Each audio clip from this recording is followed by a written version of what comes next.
Welcome back to another tutorial of Linux administration, and in this one we are going to discuss about the move and copy command lines, how to use the move command lines, what are the different options that are available with the move. And in the beginning I'm going to create here 4 directories mkdir. So right now I am in my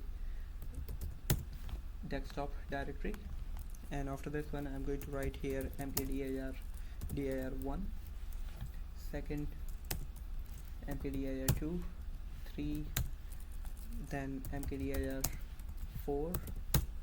Okay, so 4 directories, and after that one I'm going to create 4 files as well. So file1.txt, file.2txt, 3txt and 4txt. I'm going to create it. So with the Kali Linux I'm using the K shell. That will be helpful to get a hints, and it is also useful for the new user beginners as well.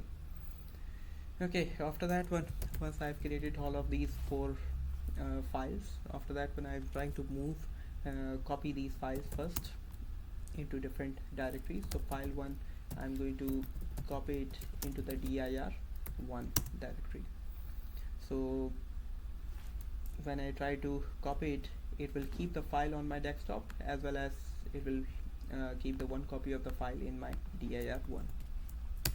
So second option, if I try to use here interactive mode, okay, so if I try to use this command line one more time again, so it will replace the previous file.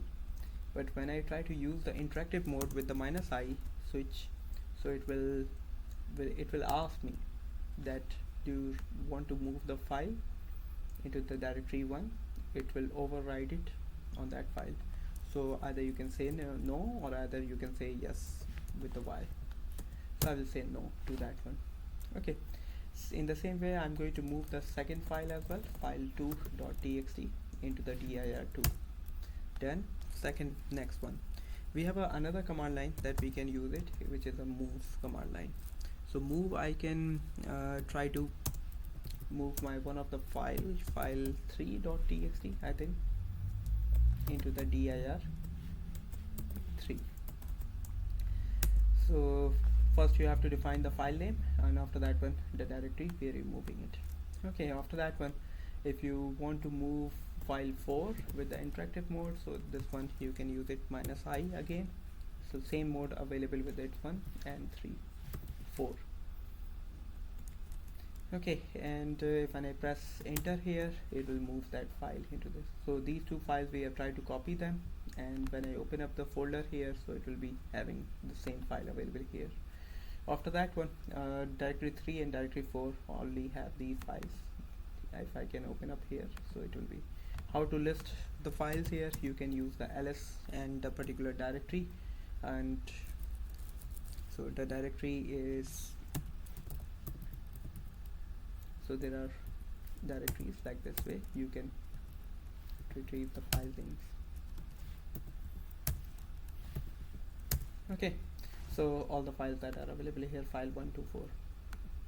After that one, if you want to check what are the other options that are available with the move and copy, so you can use the manual page, or you can write manual MAN, and after that one you can type here MCP. When I press enter, it will open up a separate page, and that's where you can find out the different options that you can use it with the files. So this is the mode that we were using it. We have a 4th option, and link, which I will cover up hard links later on in other videos.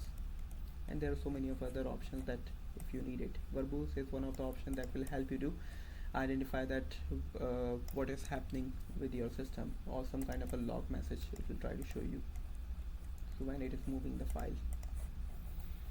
Okay, so these options, as well as if you exit out using Ctrl Z or Ctrl X, you can have another option to check. So if I try to write MV and that dash help to get the options that are available, switch options that are available with the move command line.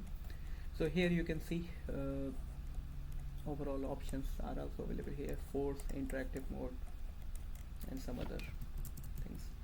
So that's it for this tutorial. In the next video we will come back with the new command lines on Linux. See you.